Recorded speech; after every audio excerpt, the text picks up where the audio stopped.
दुर्गा मैया की जय। पिताजी प्रणाम। मेरा प्रश्न ये है कि लोग कहते हैं कि स्त्रियों के शिवलिंग की पूजा नहीं करनी चाहिए, जबकि हम नासिक में जाएंगे तो वहाँ स्त्री और पुरुष को सुबह बुलाया जाता है पूजा के लिए और वहाँ संपूर्ण पूजा कराई जाती है, तो ऐसा क्यों किया जा रहा है? ऐसा तो बेटा कहीं नहीं लिखा है ना। यहाँ पे जहाँ पे भी मंदिर में जाओ स्त्रियां जाती पूजन करती शिवलिंग का। हाँ, हनुमान जी को छूने की एक बाध्यता मैंने सुनी है, लेकिन फिर भी कुछ स्त्रियां जो हैं वो भाई मान के हनुमान जी का भी पूजन करती हैं। तो ऐसी तो शिवलिंग के पूजन की कोई बाध्यता है ही नहीं। और शिवलिंग एक ऐसा यंत्र है, अगर इस पुरुष ही पूजेंगे तो क्या प्रभु वहां पे भेदभाव नहीं दिखेगा कि प्रभु ने भेदभाव कर दिया कि खाली पुरुष को दे रहे हैं स्त्रियों को नहीं दे रहे हैं? और जबकि माता पिता दोनों ही शिवलिंग में समाहित हैं, तो जब दोनों ही समाहित हैं तो फिर दोनों ही जने पूजन क्यों नहीं कर सकते हैं? तो यह बात उचित नहीं है। पिताजी, जैसे कि लोग कहते हैं कि अगर आपके ऊपर ये परेशानी है तो जल में तिल, जौ और गन्ने का रस मिलाकर शिवलिंग में अर्पित कर दे तो आपकी परेशानी सब प्रभु पर चढ़ जाएगी। तो बाद में कुछ लोग कहते हैं कि भगवान पर, शिवलिंग पर जो जल चढ़ाए हो वही जल भगवान से जब जलहरी से निकले उसको लोटे में भर के घर को ले आओ और पूरे घर पे उसको छिड़काव कर दो तो वो आपके घर को शुद्ध कर देगा। तो जब नकारात्मकता हमारी जो है हम पर भारी है और हम उसी को अर्पित कर रहे हैं भगवान पर कि इससे हमारा निवारण हो जाए और फिर वही जल को हम वापस भर के ले आए, तो क्या वह हमको हानि पहुंचाएगा? देखो बेटा, जो आप कह रहे हैं उस हिसाब से अगर आप देखें तो हमारी जो भी निगेटिविटी उस जल के साथ प्रभु के ऊपर गिर रही है। मतलब जल जब हम चढ़ाते हैं तो हमारी निगेटिविटी भी तो उसमें प्रभु के ऊपर जो जा रही है। और जो मैंने कहा कि शिवलिंग जो है अत्यधिक ऊर्जा का केंद्र मानते हैं, तो जब हमारी निगेटिविटी उसमें जाती है तो वो पॉजिटिव एनर्जी में परिवर्तित हो जाती है। जैसे कि हम जल चढ़ाए अपने किसी दोस्त को निवारण के लिए, अब वह दोस्त हमारे एक तरह से दोस्त भी कह सकते हैं और निगेटिविटी भी कह सकते हैं। तो जब वह उस पर चढ़ाते हैं तो उसकी अत्यधिक ऊर्जा में वे निगेटिविटी सब समाप्त हो जाती है। उसके पश्चात जब जलहरी से जल नीचे गिरता है तो वह अत्यधिक ऊर्जा के कारण उस जल में भी प्रभु की माँ की ऊर्जा समाहित हो जाती है। तो अगर हम उसके जल को लाके घर में छिड़केंगे तो उस ऊर्जा का जो प्रभाव है वह हमारे घर पे भी दिखने लगेगा। और यह भी कि हमको उस जल को ऐसे छिड़कना चाहिए कि उस पर हमारा पाँव ना पड़े, मतलब किनारे किनारे इस ढंग से छिड़के कि उस पर हमारा पाँव ना पड़े। अगर उस पर पाँव पड़ता है तो फिर वही बात आ जाएगी कि हम उस पवित्र जल को सम्मान नहीं दे रहे हैं। तो पाँव नहीं पड़ना चाहिए। इस तरह से हम अपने घर में उस जल को छिड़के तो एक अच्छी ऊर्जा हमारे घर में प्रभावित होने लगेगी। पिताजी, जैसे आपने अभी बोला वीडियो में कि हम जब शिवलिंग की पूजा करें उसके बाद फिर उस शिवलिंग को स्नान करा के स्वच्छ करके फिर पुनः स्थापित कर दें। इसके पहले आपने एक वीडियो में बोला था कि जैसे हम शिवार्चन करते हैं या कोई महापूजा करते हैं तो उसमें उस दिन वो शिवलिंग को वैसे ही स्थापित रहने दें। तो मतलब शिवार्चन में वैसे ही करना है या फिर शिवार्चन में भी हमें स्नान करा देना चाहिए उसके बाद? देखो, शिवार्चन जब हम मंदिर में करते हैं, कुछ लोग जाके पंडित लोगों के साथ मंदिर में बैठ के शिवार्चन करते हैं, तो वहां पे भी शिवार्चन करने के पश्चात शिवलिंग को साफ कर दिया जाता है। और जब हम शिवार्चन घर में करते हैं तो हम लोग किसी परात में रख के जल दूध शहद सब चढ़ाए तो वह उसमें भरा रहता है। और मट्टी के ही प्रभु बनाए जाते हैं, माता का निर्माण भी उसी तरह से होता है, मतलब मट्टी से ही किया जाता है। तो जब उसमें सब चीजें चढ़ाई जाती हैं तो वह उस परात में भरा रहता है। अब हम जब पूजन कर लेते हैं उसके पश्चात पंडित जी लोग कहते हैं कि उसको थोड़ा सा खसका दो ताकि प्रभु का विसर्जन हो जाए, कि अब आप अपने क्षेत्र में वापस जा सकते हैं, हमारी पूजा पूरी हो गई। जैसे कि हम लोग पूजा जब प्रारंभ करते हैं तो पंडित जी लोग पहले आवाहन करते हैं प्रभु का, उसके बाद जब पूजन हो जाता है तब थोड़ा सा हिला के उनको कि अब हमारी पूजन समाप्त हो चुकी है।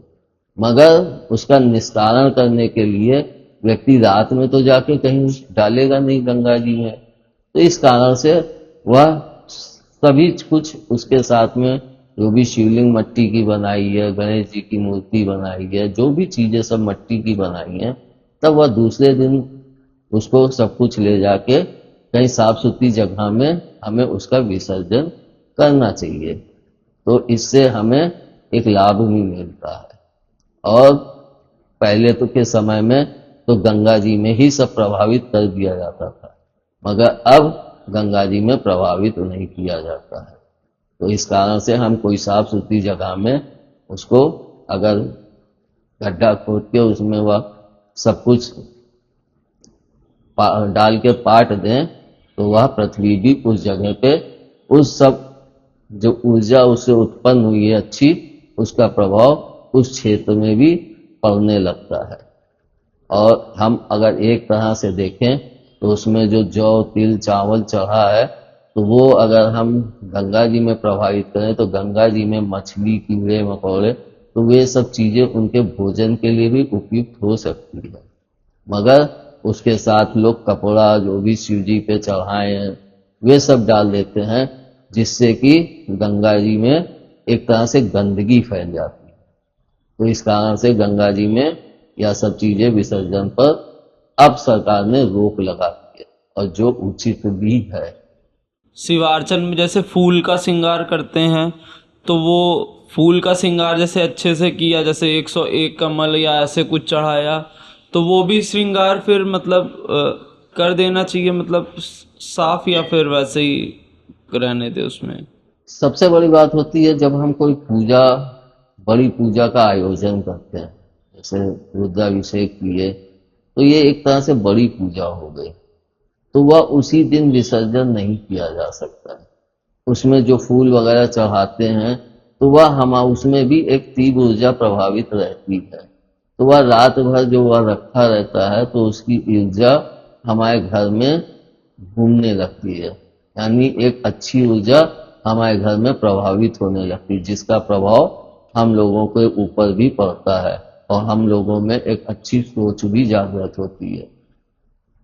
तो बड़ी पूजा में यह बाध्यता नहीं रहती है कि हम उसको साफ करके फिर वो करें। कुछ लोग कहते हैं कि शिवलिंग में चढ़ा हुआ प्रसाद नहीं ग्रहण करना चाहिए, परंतु शिव पुराण में लिखा है कि शिव भक्त शिवलिंग में चढ़ा हुआ प्रसाद ग्रहण कर सकते हैं, तो हमें प्रसाद ग्रहण करना चाहिए या नहीं? वैसे तो बेटा मैंने जहां तक इसको समझा है वह यही है कि शिवलिंग के ऊपर चढ़ा हुआ प्रसाद ग्रहण करना चाहिए। लोगों ने तो यहाँ तक मान्यता कर दी कि घर में शिवलिंग नहीं रखना चाहिए, जबकि हमारे घर में तो शुरू से थी और मैं शिव जी को ही अपना इष्ट मानता हूँ, जगत जननी को इष्ट मानता हूँ, तो हमने तो घर में शुरू से रखी।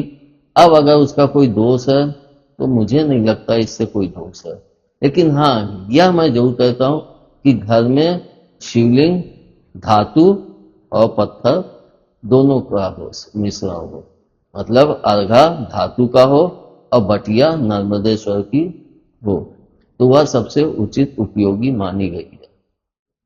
तो मंदिर में जो होती है वो पूरी पत्थर की शिवलिंग होती है, तो वहां पे सभी लोगों की भावनाएं उस पर प्रेषित होती हैं, तो उसका प्रसाद लोग कहते हैं कि नहीं खाना चाहिए। और इसके पीछे भी मैं यह कारण समझता हूँ कि जो वहां पे शिव जी की पूजा में जो भी कुछ चढ़ाया है उसका निस्तारण करने के लिए जो लोग भी वहां पंडित जी लोग हैं, तो अगर हम सब उनका प्रसाद चढ़ा के खा ही लेंगे तो उनका जीवन यापन कैसे होगा? क्योंकि पुराने समय में उनको जो कुछ चढ़ाते थे उसी से उनका परिवार चलता था।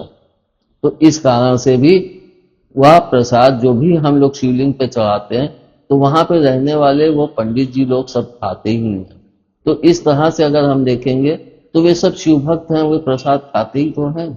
तो जब हम उस पे चढ़ा रहे हैं तो हम भी तो शिव भक्त हो गए। तो जब हम शिव भक्त हुए तो हम उस प्रसाद को क्यों नहीं ग्रहण कर सकते? तो हम उस प्रसाद को ग्रहण कर सकते हैं, चाहे वह घर पे हो या फिर मंदिर में हो। लेकिन अगर हमारी भावना इस तरह से है कि हमें नहीं ग्रहण करना चाहिए तो फिर आप उसको ग्रहण ना करें। फिर आप यही सोचेंगे कि मैंने प्रसाद ग्रहण किया तो मेरे साथ क्या हुआ। इसको हम इस तरह से भी समझ सकते हैं कि हमारा भाव जैसा होता है वैसा ही प्रभाव हमें प्राप्त होगा।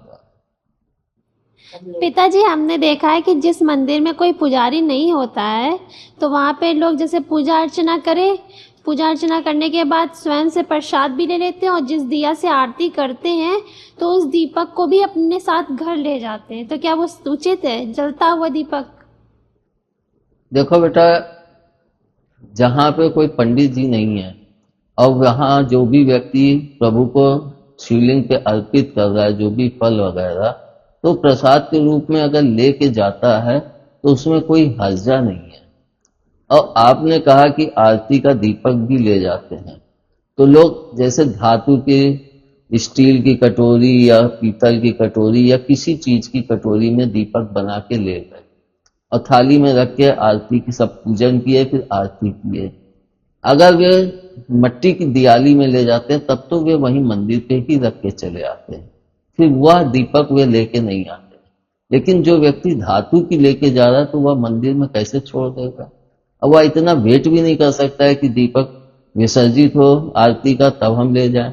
लेकिन एक तरह से हम ये भी कह सकते हैं कि आरती को विसर्जन के लिए इंतजारी क्यों हो, तो वैसे ही आरती करने के बाद सबके लोग, हम सभी लोग उसकी आरती को लेते हैं। तो हम जब उसको लेते हैं तो उसको अगर हम लेके बाहर भी निकलते हैं, जैसे पंडित जी लोग आरती लेके बाहर घुमाते हैं, तो सब लोग उस आरती को लेते हैं, मतलब ऐसे करके एक तरह से उससे उसकी ऊर्जा को अपने में भी समाहित करते हैं। तो इस ढंग से अगर हम देखेंगे तो हम उस आरती को लेके घर पे जा सकते हैं, मगर शर्त यही है कि वह बीच में विसर्जित ना हो। अगर हम बाहर निकलते हैं तो हवा से विसर्जित भी हो सकती है, तो वह विसर्जित ना हो, पूरा घी और मतलब पूरी तरह से वह प्रज्वलित हो जाए तभी उसका विसर्जन हो, तो वह उचित होता है। अब हम लेके गए और मंदिर से बाहर निकले और हवा का झोंका आया तो वह विसर्जित हो गई, तो फिर वह उचित नहीं होता है। इस बात का ध्यान रखना चाहिए। और जैसे मंदिर में दीपक जलते रहते हैं तो कुछ लोग क्या करते हैं कि कहीं भी दीपक जल रहा है उससे आरती जैसे ले लेते हैं, तो क्या वो उचित है? हमको तो नहीं पता कि वो कौन सा दीपक किस लिए जलाया है या वो फिर आरती की करके रखा गया है, तो क्या वो उचित है? भाई, अगर उसकी कोई भी भावना है, कुछ भी है, लेकिन वहां पे जब प्रभु के शिवलिंग के पास है जो अत्यधिक ऊर्जावान है, तो उसमें अगर कोई बुरी चीज भी है तो वह उस ऊर्जा के प्रभाव में आने से उसकी निगेटिविटी समाप्त हो जाएगी। तो जब निगेटिविटी समाप्त हो जाएगी तो हम उस आरती की भी आरती ले सकते हैं, उसमें कोई दिक्कत की बात नहीं है। जैसे आप कहते हैं कि मूर्ति को जब हम भाव देते हैं तब वह मूर्ति में प्रभु वास करते हैं, तब तक वह मूर्ति प्रभु की हम वो नहीं कर सकते कि उसमें हमारा भाव है। तो क्या जैसे कि हमने शिवलिंग खरीदी है या लोग लेके आए हैं, तो उसमें जब तक हम भाव प्रकट करेंगे तभी माता पिता उसमें वास करेंगे, या वह निर्मित हुई है तो वह प्रभु और माता वास करने लगते हैं उसमें? जब हम शिवलिंग घर पे लेके आए या मंदिर में रखेंगे तो मंदिर में तो उसकी प्राण प्रतिष्ठा की जाती है, इसीलिए कहते हैं मंदिर की शिवलिंग चल नहीं होती और घर की शिवलिंग चल होती है। तो मंदिर में तो पुजारी लोग फिर भक्त लोग आके अपने भाव को प्रेषित करते हैं, तो वह जागृत होती जाती है। उसी तरह से जब हम घर में शिवलिंग लाते हैं तो उसकी प्राण प्रतिष्ठा नहीं की जाती। उस शिवलिंग को जैसे जैसे हम पूजते हैं और हमारा भाव जितना मजबूत होता जाता है उतना ही वह शिवलिंग ऊर्जावान होती जाती है, और जितनी तीव्र गति से वह ऊर्जावान होती है उसका प्रभाव भी हमारे घर में उतनी ही तीव्र गति से होता है। इसको अगर हम देख भी सकते हैं, जैसे कि हम कोई दुर्गा जी की फोटो लाएं तो दुकान में तो आप देखेंगे तो दुर्गा जी के चेहरे तमाम प्रकार के हैं, तमाम तरह से दुर्गा जी को कहीं पे शेर पे बैठा दिखाएंगे, कहीं पे खड़ा हुआ दिखाया, मतलब तमाम प्रकार से दिखाया। हम उसमें से कोई अच्छी सी फोटो देख के लाते हैं और उसको जब हम रख के पूछते हैं तो हमें वह कभी मुस्कुराती हुई कभी वैसी दिखती है। लेकिन वही जब हम दुखी होते हैं तब हमें वह मूर्ति भी दुखी दिखती है, फोटो में दुखी दिखता है। तो हमारा भाव ही प्रेषित होके उस फोटो तक या उस शिवलिंग तक जाता है और वहां से वह अत्यधिक ऊर्जा में समाहित होके एक अच्छी ऊर्जा वापसी हमारे ऊपर ही प्रेषित होती है। इसी कारण मैंने यह भी कहा है कि फोटो हो या मूर्ति हो, जब हम उसके सामने बैठ के पूजन करें तो हमारी निगाह उसके ऊपर अच्छे से टिक सके। अगर मूर्ति या फोटो ऊंचाई पे है और हम अपना ध्यान और वो, तो वह चीज उसमें प्रेषित नहीं होती है। फिर हम अपने अंतर मन से सीधे उस प्रभु पे या उस माता पे अपना जो भी भाव होता है उसको प्रेषित करते हैं, और वहां से जो प्रेषित होता है भाव माँ का या पिता का, तो वह हमारे शरीर में आदर्श रूप में प्राप्त होता है। वैसे तो आदर्श रूप में प्रत्यक्ष में भी प्राप्त होता है, और जब हम ध्यान में भी ध्यान करते हैं तो भी अप्रत्यक्ष रूप में ही प्राप्त होता है।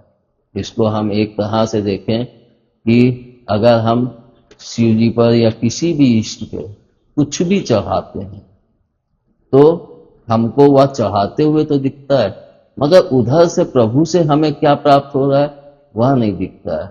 वह जब समय आता है तो आप स्वयं ही अनुभव कर सकते हैं, दूसरा व्यक्ति उसको कभी भी अनुभव नहीं कर सकता। धन्यवाद। दुर्गा मैया की जय।